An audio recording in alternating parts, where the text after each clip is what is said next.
live. What's up, everybody? All right. The Wi-Fi gonna behave today? Oh, should we turn it off? Oh, Seems the to be joys of being live. Yeah, it seems to be working right now. Okay.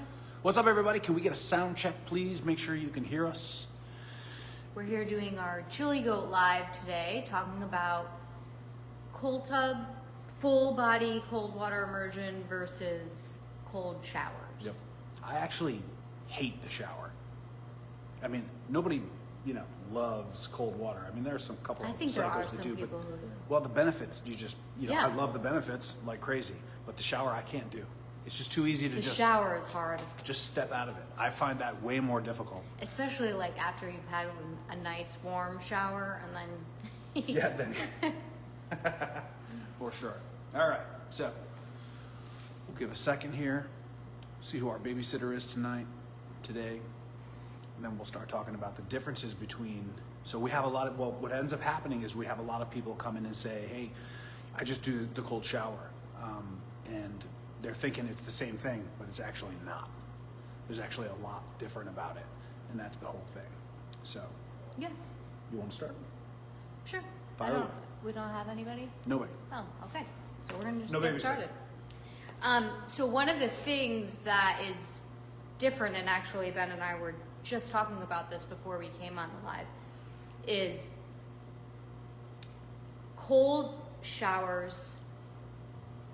In some places, it may not get as cold as you need it to be. In the summertime. So, I mean, I don't even think like in Florida right now you're gonna get. It's probably somewhere Close? 60, 65. It's Right, probably yeah. not real far based on where I Right. felt. We were just in Florida, in West Palm and Miami, and it's probably fairly close. We just filled, you can't see us, there's a swim spot right over there. We just filled it, we're in Connecticut, and it was 49 Right. degrees coming in, which works great. That's definitely cold enough. Yeah, What for sure. You want to have the temperature be less than 60 degrees Fahrenheit, so and less than 15 degrees Celsius, so that you're getting that cold shock. I can't ever do that translate, or the I transfer just from know. I didn't Celsius transfer. to I just know Fahrenheit, it's yeah. 15 degrees Celsius and below. Although 4 is 40, that's just because of all the 4s involved. Right. That makes sense. That one makes it from there, but going from there, So anyway, one of the things that cold showers does or do is they will help to build up your habituation to cold water if it is less than 60 degrees. So if you're thinking about maybe getting a cold tub, like a Chili Goat cold tub, and you want to experiment with the cold water, then trying out some showers at the end of your shower, your normal shower, kind of turning down the temperature before you get out and going for about 30 to 90 seconds and making your body stay in the shower will help, or has been shown to help, to habituate your body to that cold shock. So that cold shock response is when you initially get in the cold water and you're like, you feel that like you have trouble breathing and it kind of takes your breath away, and then you have to kind of relax your breathing and regulate your breaths. So the cold showers can help with that.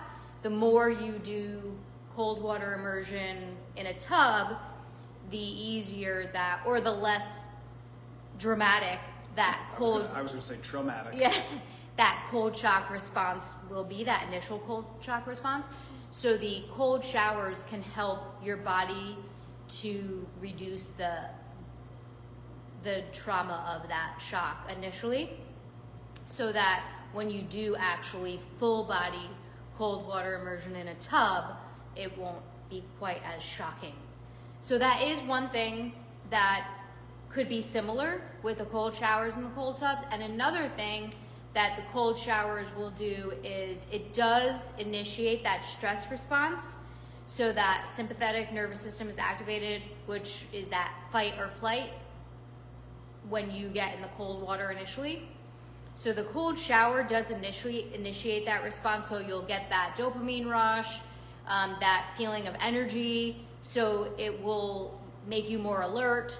So it's a good thing to do in the morning before you're getting ready to go to work, because it's going to energize you, kind of replace that cup of coffee, or maybe in addition to some coffee.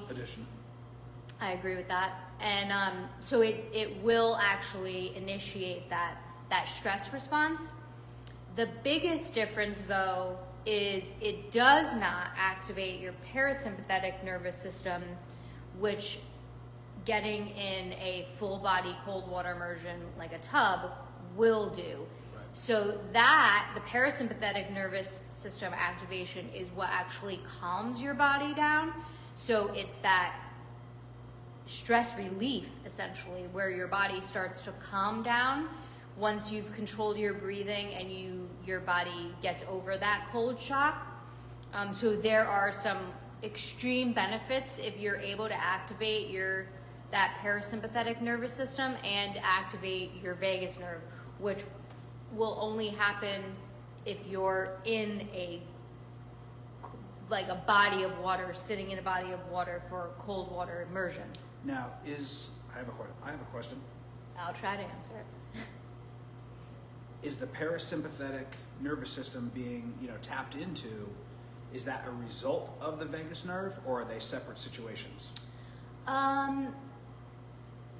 I know they're attached. I know they're attached too. So I'm actually not 100% sure. Okay, so there's a question that we need to get the answer right. to. Because I would say, even if you were, stimulating your passive nervous system, but weren't getting the full pop on the vagus nerve stimulation is what I'm on it right now. That's sort of my thing. Sure. So there's a lot of benefits. I know there are, it, yeah. But I can feel that so strongly, whether it's in the tub or a vagus nerve stimulator. I think that when you stimulate your vagus nerve, it activates your parasympathetic nervous system. And I know they're attached, for sure. I'm not 100% sure if it's the only thing that does that. So we can come back and comment on that. That's actually going to be a little bit of a challenge to find that answer, because a lot of this research is brandy spanking new. Right, true. It's not out there, and that's sort of an in-depth question.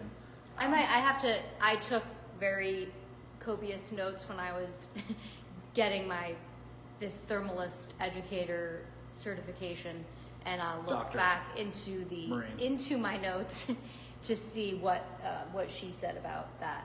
Okay. About the vagus nerve. We're going to find that out. And I will also add, for me personally, I actually think that it's way more difficult to do the cold in the shower, because as you're sitting there in the cold, it's so easy to just step back out for a second, back in, back out, back in. I can't. Where you really want, in order to get the benefits from the cold shower, you have to get under there and stay. 30 to 60, 90 seconds. I'd rather go in the tub. Yeah. Any day of the week. And the other, I was reading through my notes before we did this live, and it's the hydrostatic pressure of the water in a body of water that activates the parasympathetic nervous system, or allows you, and that vagus nerve response. Which, as a point of interest, is the same situation that makes scuba divers often have to pee a lot when they're under the water. I wonder if that has anything, just now that we're talking, and it's live, why not chat? Right off the tracks. Right? But I wonder if it's that same thing where it's not always cold, but when you're scuba diving, but if that is just like part of that relaxation. Could be. Yeah. I had a doctor tell me that's what it was. Okay. And he made it sound great, so I believed it at face value. Yeah. So it was.